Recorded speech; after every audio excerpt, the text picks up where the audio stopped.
अंतरराष्ट्रीय युवा विद्वान, जैन दर्शन में यूनिवर्सिटी टॉप व गोल्ड मेडलिस्ट, जैन सिद्धांत एवं न्याय विषयों को सरलता से समझाने वाले, यूएसए, इंग्लैंड, ऑस्ट्रेलिया आदि अनेक देशों में जैन धर्म की महती प्रभावना करने वाले, पंडित टोडरमल पुरस्कार, युवा विद्वत रत्न आदि अनेक पुरस्कारों से सम्मानित मूर्धन्य विद्वान डॉक्टर संजीव कुमार गोधा जयपुर द्वारा जानिए धर्म का मर्म।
साधु सर्व अर्थ के प्रकाशी मांगलिक रूपकारी है, तिन्हें को स्वरूप जान रागते बड़ी जो भक्ति, खाए को नवाई स्तुति को चाहिए।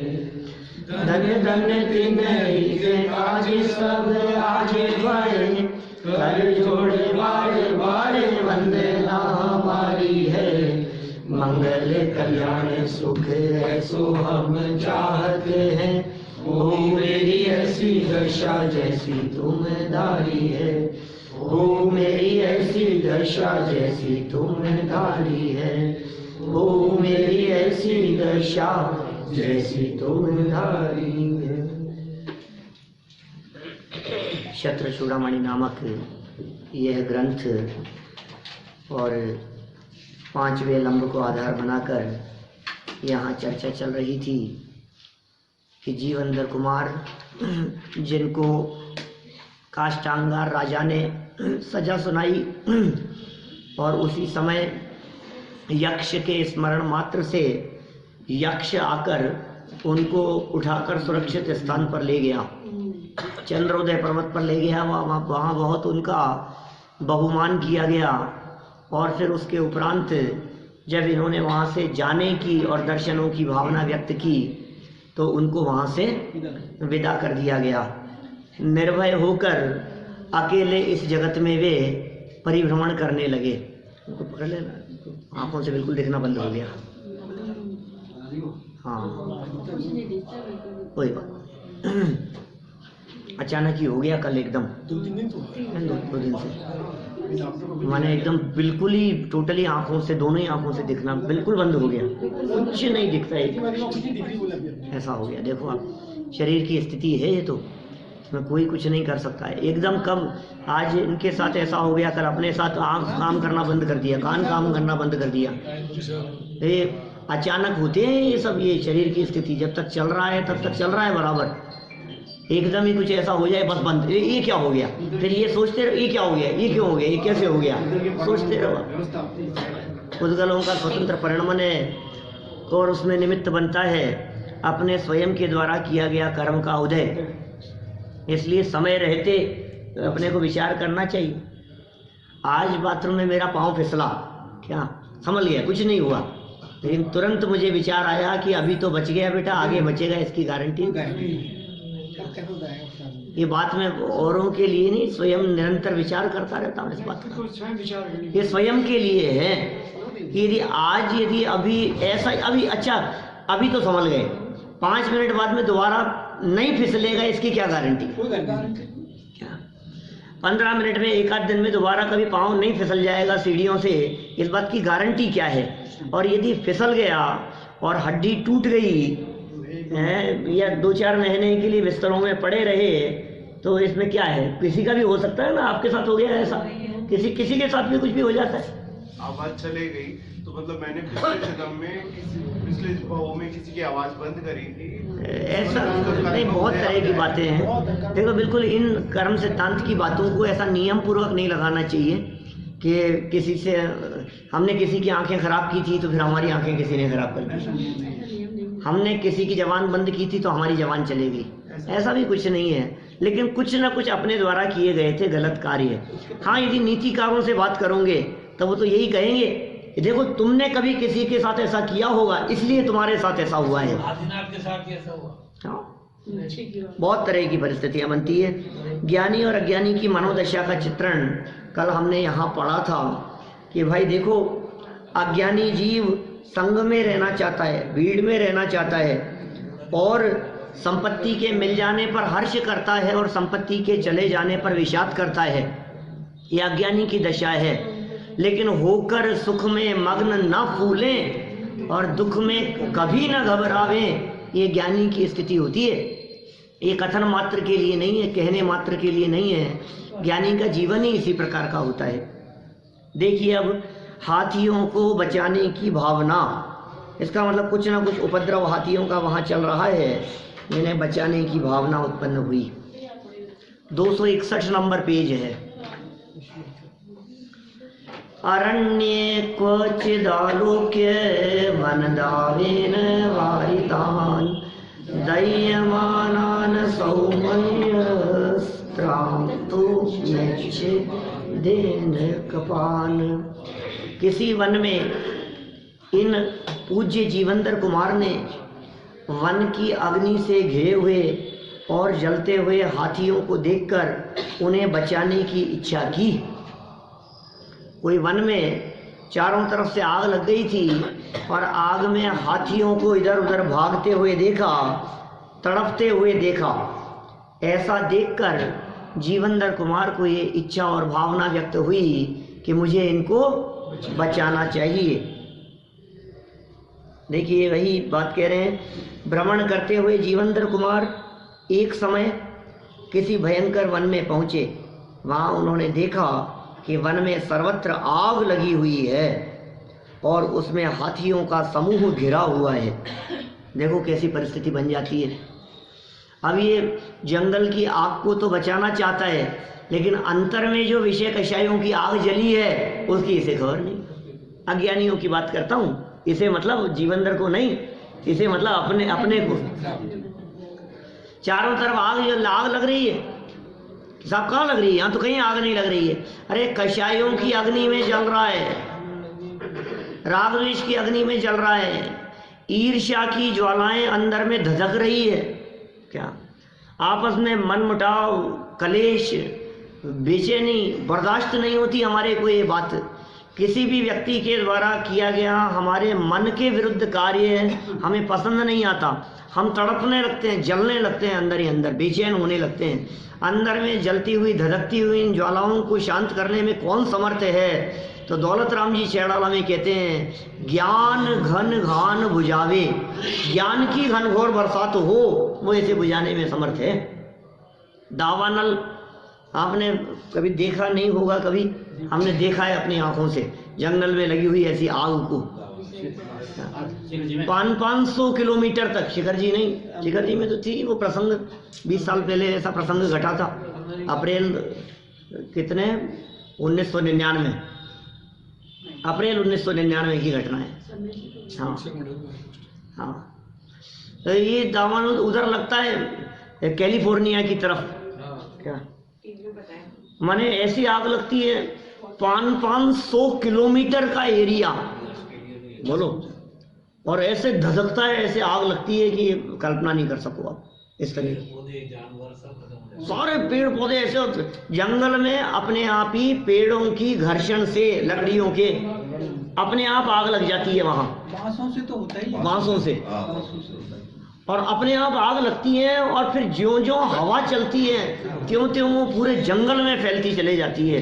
अब कितने उपाय कर लो, वो बहुत मुश्किल है उसको बचाना, उसको रोकना हो। तो क्या उपाय है कि एक ही उपाय है, प्राकृतिक उपाय है कि आसमान से बादलों से घनघोर बरसात हो, क्या तब वो जाकर के बुझे, नहीं तो कौन बुझाए ऐसे जंगल में लगी हुई आपको। वो लोग प्रयास करते हैं वहाँ हेलीकॉप्टर वगैरह के माध्यम से, कुछ पाउडर वगैरह डालते हैं ऊपर से उसे बुझाने के लिए, लेकिन आसान नहीं है, महीनों महीनों तक लगी रहती है, कई कई महीनों तक ऐसी आग। पूरे नगर के वहाँ जो परेशानियां हैं वो कोई कम नहीं है, अमेरिका में, कनाडा में, इधर उन देशों में। अभी भी हुई, बहुत जबरदस्त। हाँ, बहुत जबरदस्त हुई। मतलब अपन दूर के ढोल सुहावने जैसे दिखते हैं, यहाँ बैठे बैठे हम उनके आनंद की कल्पना करते रहे, लेकिन वहाँ के दुख अभी इस सर्दी के समय में ऐसा दुख का वेदन करते हैं जैसे मानो नरक की वेदना भुगत रहे हैं। घर से नहीं निकल सकते बाहर, माइनस में रहता है टेम्परेचर, घर से रोड पर बर्फ जमी रहती है 5-5 फीट 4-4 फीट तक। क्या क्या करो आप, कैसे कैसे जीवन बिताते हैं उनकी, क्या हालत होती है। पैसा भी मिलता है, पैसा भी मिलता है। कहते हैं वो लोग, खुद कहते हैं ये बात। हम यहाँ बात कर रहे थे लेकिन जंगल की अग्नि के संदर्भ में, जंगल में लग गई आग, इस भयानक अग्नि में हाथी, हिरण, ऐसे जो पशु वहाँ विचरण करते हैं, उनकी बेचारों की क्या हालत हो रही होगी। जीवनधर कुमार के हृदय में ये भावना आई हुई कि जंगल में लगी हुई इस आग से हमें हाथियों को बचाना चाहिए। देखिए, विश्व बंधु जीवनधर कुमार के मन में हाथियों को जलते हुए देखकर दया उत्पन्न हुई और उनको बचाने की भावना हुई। ये धर्मात्मा जीवों का ऐसा ही स्वभाव होता है, वे किसी व्यक्ति को पीड़ित नहीं देख पाते, वे स्वयं की भी पीड़ा को दूर करने का उपाय करते हैं और जगत जनों की भी पीड़ा को दूर करने का निरंतर उपाय करते हैं। अज्ञानी की स्थिति कैसी है, जो पर पीड़ा को देखकर सिर्फ पर की ही पीड़ा को दूर करने का उपचार करे, वो पुण्यात्मा। क्या, जिसे पर की पीड़ा न सुहाए वो पापात्मा। पर की दिमाग न सुहाएगा मतलब उसको देख करके करुणा ना आवे जिसके हृदय में, तो पापी है। क्या, हाँ, खुश हो जाए, दूसरे की पीड़ा को देख करके आनंद माने, उनकी तकलीफों को देख करके उन्हें दूर करने का विचार मात्र, विकल्प मात्र भी न आवे, वे तो पापात्मा। और जिनके हृदय में दूसरों को तकलीफ में देखकर उन्हें बचाने की भावना उत्पन्न हो, उनका यह परिणाम उनके पुण्यात्मापन का सूचक है। लेकिन इससे भी ऊपर उठकर जो अपने आप को भव समुद्र में डूबने से बचाने के लिए उन्मुख होते हैं, सच में वे होते हैं धर्मात्मा। दूसरों की पीड़ा से तो बहुत बार बचाने का प्रयास किया। करुणा तो कोई जैनियों की बपौती थोड़ी न है, ये करुणा तो हिंदू मुसलमान सबके हृदय में देखी जाती है। इसलिए ये धर्म नहीं है। आपने गायों को बचा लिया, बछड़ों को बचा लिया, कत्ल खाने बूचड़ खानों में जाते हुए जीवों को बहुत बचाया आपने, ये कोई धर्म का काम नहीं है, बहुत बड़ा धर्म नहीं हो गया। ये बात तो आप अन्य मतियों को भी समझाओ ना। उधर मलेशिया में कैडबरी बैन हो गई थोड़े समय पहले, इसलिए बैन कर दिया गया कैडबरी चॉकलेट, है ना, इसलिए बैन कर दिया गया, मुस्लिम कंट्री है इसलिए कर दिया गया कि उसमें ये सूअर की चर्बी मिली है। क्या, और सूअर की चर्बी मिली, और ये जो मुसलमान लोग दूसरे जीवों का मांस खाते हैं वे भी सूअर का मांस नहीं खाते, ऐसा कहते हैं। क्या, ऐसा कहते हैं। पूरे देश में बैन लगा दिया गया उसको, फिर नहीं चलेगा। तो उनके हृदय में भी सूअरों के प्रति करुणा तो है ना, वो किसी उसका रूप मानते हैं कुछ, बोले ये नहीं खराब उनकी दृष्टि से, उनके यहाँ सूअर पूज्य है। बोलो, जैसे यहाँ हिंदू संस्कृति में गायों को पूज्य माना जाता है। किसी जीव को बचा लेना कोई बहुत बड़ा काम नहीं है। किसी भी व्यक्ति के अनेक बार ये पुण्य का परिणाम करके ये जीव स्वर्ग में चला गया, अनंत अनंत बार इस तरह के शुभ भाव किए हैं, औरों के प्रति करुणा भाव आया है, लेकिन स्वयं के प्रति करुणा का परिणाम कभी नहीं आया। अपने ऊपर भी दया, ये सोच रहा है मैं इनको बचा लूं, हिरण को बचा लिया, चींटी को बचा लिया, मक्खी मच्छरों को बचा लिया, ये इन प्राणियों की विराधना नहीं हो, बचा लिया, कितना महान काम कर दिया हमने। 5 मिनट लेट क्यों हो गए? क्योंकि बाथरूम में 5 मिनट तक आई हुई चींटी को निकालने में टाइम लग गया। जब तक वो थी तब तक नहा नहीं सकते थे। कितनी कोशिश करी, बाहर निकले, फिर एक कागज लेकर के आए, फिर उसको कागज में ला करके फिर उसको धीरे धीरे से उठाया, फिर इधर से उधर भाग जाती है, फिर उधर भाग जाती है, फिर उसको जैसे तैसे करके निकाला, फिर नहाए हम। तो कितना संतुष्टि होती है अपने को, यार हमने बचा लिया, आज मरने नहीं दिया। कि सुन, तूने चींटी को तो बचा लिया, लेकिन अपने आप को चींटी होने से कब बचाएगा? वो करुणा भाव आना चाहिए कि नहीं अपने आप के प्रति, कि मेरी यदि ये विषयाशक्ति रूप परिणाम रहे और मैं अपने आप को यदि नहीं संभाल पाया, तो आज मरे और कल जाकर चींटी मक्खी मच्छरों में पैदा हो जाए, तो उसका भी कुछ उपचार होना चाहिए कि नहीं होना चाहिए? स्वयं के प्रति करुणा का भाव नहीं आना चाहिए। पर के प्रति करुणा तो अनंत बार हुई, लेकिन स्वयं के प्रति करुणा इस जीव ने आज तक कभी नहीं की। अभी देखिए आप, पर के प्रति भी जिसे करुणा नहीं है उसकी तो फिर बात ही क्या करें। स्वयं के ऊपर करुणा का विचार नहीं है, पर के प्रति करुणा का भाव नहीं है, तो ऐसे क्रूर परिणामी जीवों को तो दुष्ट कहा था। पीछे बीच में चर्चा चली थी, ऐसी करुणा भाव नहीं आए। देखिए अब धर्मात्मा का स्वभाव बताते हैं। 35 नंबर का यह श्लोक है। धर्मो नाम कृपामूल सातु जीवानुकंपनम अशरण्य शरण्यत्व मतो धार्मिक लक्षणम। ये भी बाह्य लक्षण की बात कर रहे हैं, दया मूल है धर्म का, ऐसी चर्चा कर रहे हैं यहाँ। पाप मूल अभिमान, दया धर्म का मूल है, और पाप मूल अभिमान। तुलसी दया न छोड़िए जब तक घट में प्राण। तुलसीदास जी कह रहे हैं, हे जीव जब तक तेरे घट में प्राण है तब तक तू दया को मत छोड़ना। अब ये बात तो तुलसीदास जी की है। अब यही बातें यदि जैन आचार्य भी कहें इसी लेवल तक, तो फिर क्या विशेषता रहेगी? जैनियों की अहिंसा, जैनियों की करुणा, जैनियों की दया, ये जैन दर्शन, ये उस लेवल से शुरू होता है जिस लेवल पर आकर के अन्य मतावलंबियों की दया और करुणा की भावना विराम लेती है। जिस लेवल पर पहुंची है ना अन्य मतावलंबियों की, वहां से तो जैन दर्शन का करुणा दया की शुरुआत होती है। इस बारीकी में जाकर के बात करता है। जहाँ जिन चीज़ों का त्याग करके, कुछ कपड़े लत्ते ग्रहण करके, जो सारे जगत में लोग समझते हैं हम त्यागी हो गए, घर बार छोड़ दिया। अरे जैनियों का त्याग तो उनके त्याग से शुरू होता है, कपड़े लत्ते छोड़ने से।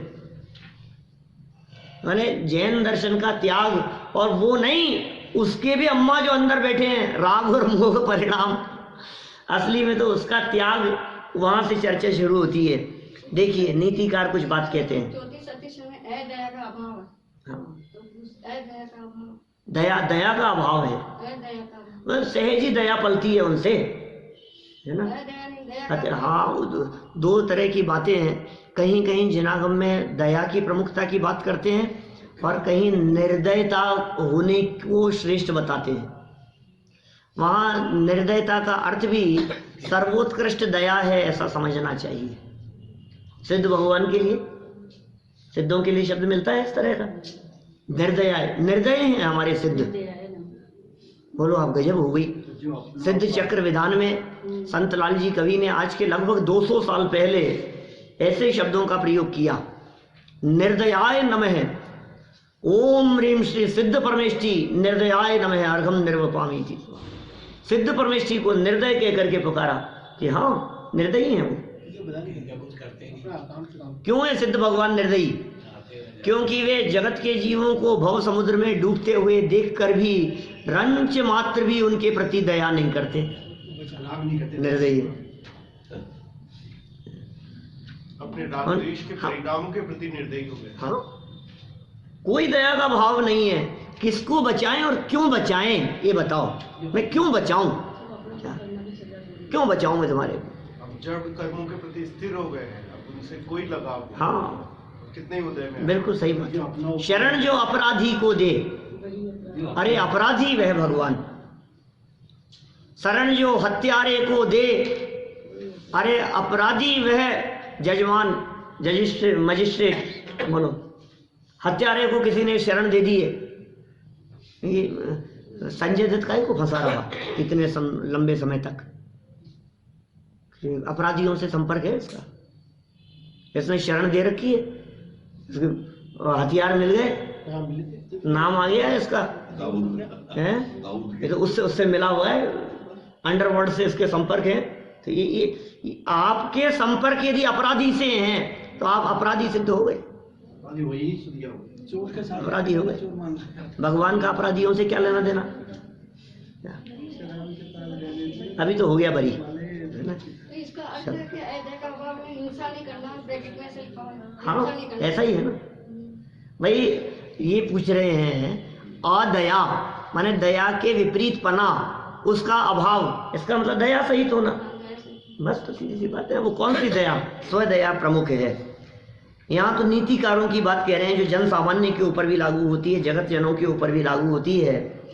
दया है मूल जिसका, वह धर्म है।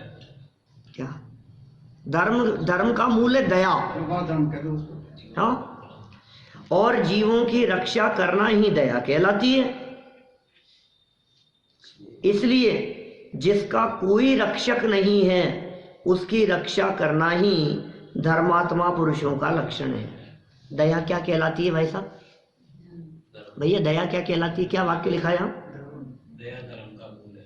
नहीं, जीवों की रक्षा करना ही दया कहलाती है कि भाई जीवों की रक्षा हो, जीवों की रक्षा हो, ये दया है। अब मेरा ये पूछना है कि तुम्हें जीवों की रक्षा करना दया दिखता है, तुम अपने आप को जीव मानते हो कि नहीं? समझना बारीकी से बात। बाकी के जीवों की जैसे हमने ये कहा कि जीवों की रक्षा करना दया है, आपको क्या दिखा? अरे जीवों की रक्षा करो, जीवों की रक्षा करो, जीवों को बचाओ। अरे तुम खुद भी जीव हो ना। माने जीवों की दया करने की जैसे ही बात आती है तो इसे परजीव ही दिखाई देते हैं। मैं स्वयं भी जीव हूं और पर दया के साथ साथ में स्वयं जीव होने से अपने ऊपर भी दया की जानी चाहिए। इस और इस व्यक्ति का ध्यान ही नहीं जाता। दया करो पहले अपने पर। कितनी सुंदर पंक्तियां हैं वो बड़े पंडित जी। जो अपना उपकार करते हैं उनसे जब उपकार बनते हैं। हाँ, दया करो पहले अपने पर, सबसे पहले अपने ऊपर दया, करुणा सबसे पहले अपने ऊपर। अरे जिसको अपने ऊपर करुणा नहीं है वो जगत के ऊपर क्या करुणा करेगा? तो यहाँ यह परिभाषा कही, इसलिए जिसका कोई रक्षक नहीं उसकी रक्षा करना ही धर्मात्मा पुरुषों का लक्षण है। दया ही धर्म का मूल है और जीवों की रक्षा करना ही धर्म है। आरक्षित जीवों पर दया करना धर्मात्मा का लक्षण है। आरक्षित अपने नजदीक आए हुए रक्षा के लिए ऐसे जीवों पर विशेष आप देखिए। जीवेंद्र कुमार ने जब जंगल में चारों ओर से घिरे हुए आरक्षित नहीं, रक्षा से रहित आरक्षित हाथियों को भयंकर आग में जलते हुए देखा तो उन्हें बचाने की इच्छा हुई, पर करें क्या? सामान्य अल्प अग्नि हो तो उसे बुझाना सुलभ है, पर जंगल की आग को कैसे बुझाएं? जंगल में लगी है आग। छोटे छोटे जीव हों तो उन्हें हाथों से उठाकर बचाया जा सकता है, परंतु हाथियों को कैसे उठाएं? छोटे जीव हों तो उठा करके ले आए बाहर, हाथियों को कैसे उठाएं? जीवेंद्र कुमार के मन में यही विचार चल रहे हैं। धर्मात्मा पुरुष को इन परिस्थितियों में भी हाथियों को बचाने की भावना चल रही है। इससे धर्मात्मा के स्वभाव का ज्ञान होता है। धर्मात्माओं का स्वभाव किस प्रकार का होता है। पुण्यशाली की इच्छा का सफल होना। अब पुण्यवान है जीवेंद्र कुमार, क्या जो पुण्यशाली जीव हैं, उन पुण्यशाली जीवों की कुछ इच्छा उत्पन्न होती है तो सहज ही वो इच्छा सफल हो जाती है अपने आप ही। प्रकृति ही अपने आप उनकी इच्छा के अनुसार कार्य करने के लिए तैयार हो जाती है। देखें जरा क्या हुआ। वौरशुर्वारी दासस्त्र तावतैव सदर्शिता सुकृति नाम वांछा सफलैव हि जायते। वहां पर उसी समय मेघ गर्जना करते हुए बरसे। अचानक मेघ आ गए और गर्जना करते हुए बरसने लगे। हर्ष है, निश्चय से पुण्यवान की इच्छा सफल ही होती है। पुण्यशालियों की इच्छा स्वयं सफल हो जाती है।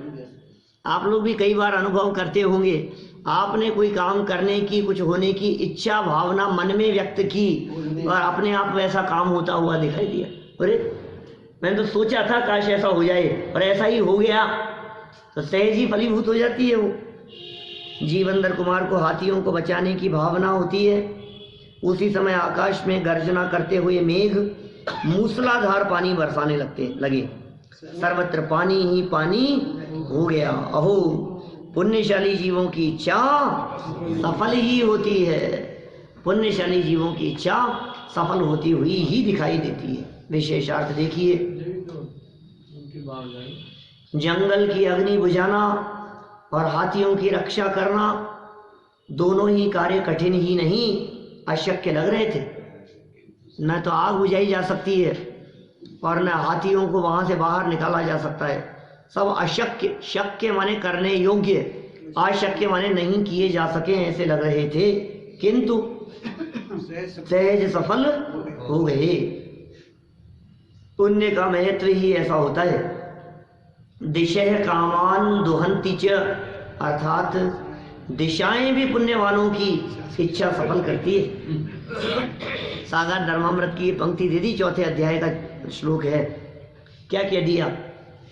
दिशः कामान दुहंति च, दिशा माने दिशाएं, कामान इच्छाओं को, दुहंती पूरा कर देती हैं, सफल कर देती हैं। गजब स्वरूप है भाई। हाथियों की रक्षा से संतुष्ट हुए। आगे देखिए आप क्या कह रहे हैं। अनेक पान सौवीक्ष रक्षितान प्रपत्तराम स्वयं त्वासि समय स्वामी स्वस्य बंध विमोक्षयो। जीवंदर कुमार प्राणों से बचे हुए हाथियों को देखकर अत्यंत संतुष्ट हुए, किंतु स्वयं जीवंदर कुमार अपने बंधन में पड़ने और उससे बच जाने में विषाद व हर्ष रहित अर्थात संभावी थे। लो देखो क्या कैसा कैसा ज्ञानियों का स्वरूप दिखाते हैं। स्वयं बंधन में पड़ गए थे तो विषाद नहीं था, और स्वयं बंधन से मुक्त हो गए थे तो हर्ष नहीं था, और हाथी बच गए तो हर्ष हो रहा है। ऐसे होते हैं ज्ञानी, माने होकर सुख में मग्न न फूलें, दुख में कभी न घबरावें, ये स्वयं की स्थिति, और दूसरे जीवों के संकट मिट जाने पर आनंदित होवे, दूसरे दुखी न होवे, ये बात विचार करके चित्त में अत्यंत अपूर्व आनंद आवे। अग्नि द्वारा जलने से बचे हुए हाथियों को देखकर दया मूर्ति जीवंदर कुमार को अत्यंत संतोष हुआ, किंतु पूर्व में स्वयं को काष्ठांगार ने बंधन में बांधने पर और यक्षेंद्र द्वारा बंधन से मुक्त कराए जाने पर किसी प्रकार का हर्ष विषाद नहीं किया, अपितु समभाव रखा। अपने आप को टटोलने वाली बात है।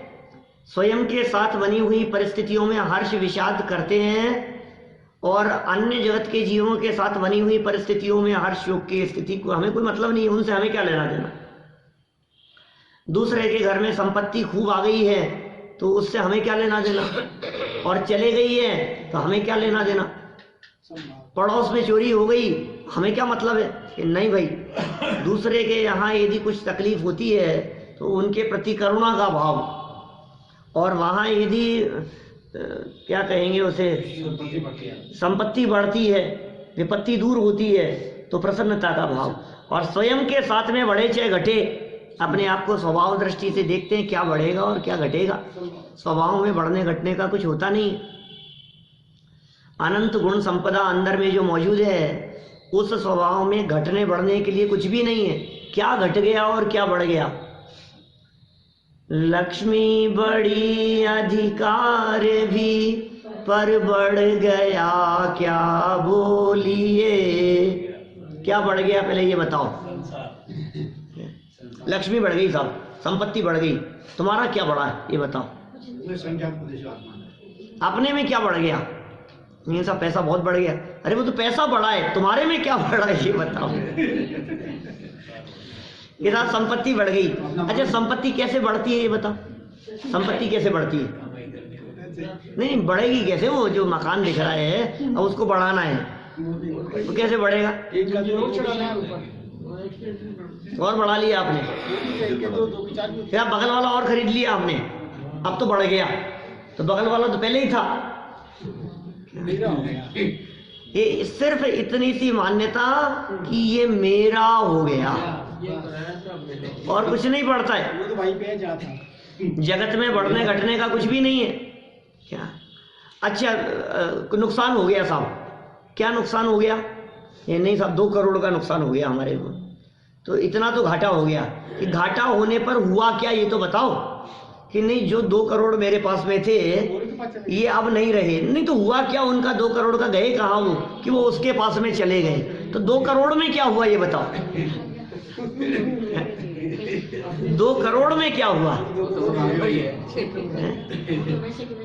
इधर से उधर चले गए।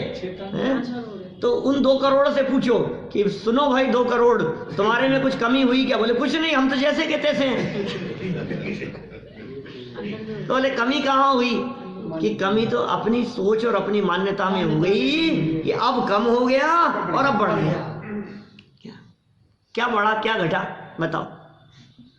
अच्छा जब धन बढ़ता है तो वजन कितना बढ़ता है आपका? कुछ नहीं बढ़ता। धन के बढ़ने से खून के बढ़ने का संबंध नहीं। क्या? और चले गया तो कितना कम हो गया? उसके चले जाने से और उसके आने से नहीं घट रहा बढ़ रहा है। इसकी मान्यता में ये बात बैठी है कि मुझ में कुछ घट गया और बढ़ गया। अपने इस अभिप्राय से सुखी दुखी होता है। जगत में घटने बढ़ने का कुछ है ही नहीं। क्या चीज घटी? अच्छा बतलाओ। आपके बर्तन में कोई लड्डू रखे थे, वो बर्तन में रखे हुए लड्डू आपने उस बर्तन को खाली करने के लिए किसी दूसरे बर्तन में रखे, तो बतलाओ लड्डू कम हुए कि नहीं हुए? इसको खाली करके हमने इधर से इधर कर दिया तो खत्म हुए कि नहीं हुए? ये तो खाली हो गया, कि ये खाली हो गया तो ट्रांसफर हो गया इधर। माने जगत में जितनी वस्तुएं हैं उन वस्तुओं में घटत बढ़त होती ही नहीं है। ये बात आप उससे पूछ सकते हो जिसके पास में जगत की सारी वस्तुएं रखी है। कौन है भाई साहब? आकाश। सकल द्रव्य को वास जास में, सारे जगत के पदार्थ किसके पास हैं? आकाश में है। सारे जगत के पदार्थ आकाश में हैं। अब जरा आकाश से पूछो कि भैया बतलाओ कितने परमाणु तुम्हारे पास में बढ़ गए? बोले अनादि काल से जितने परमाणु हैं उतने ही हैं, एक भी घटा नहीं। कुछ बढ़ गए क्योंकि एक भी बढ़ा नहीं। एक परमाणु मात्र भी आज तक अनादि काल से कभी इस विश्व में, इस धरती पर, धरातल पर कभी बढ़ा नहीं है और कभी घटा भी नहीं। इस सृष्टि में कहीं नहीं। तो निगोद भी यही था ना, इस जगत में ही, 3 लोक में।